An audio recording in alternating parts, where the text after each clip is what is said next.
সকাল থেকে খাইনি কিছুই, পেটটা পুরো ফাঁকা। কদবেল নিয়ে এসেছি, বুনি চল করি মাখা।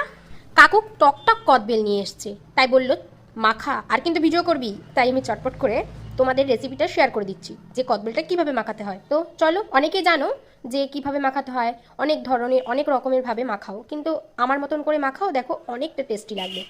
চলো মাখা করা যাক কদবেল। প্রথমে দুটো কদবেল নিয়েছি, এরপর ফাটিয়ে নিলাম, তারপর কদবেলটা বাটির মধ্যে বার করে নিলাম।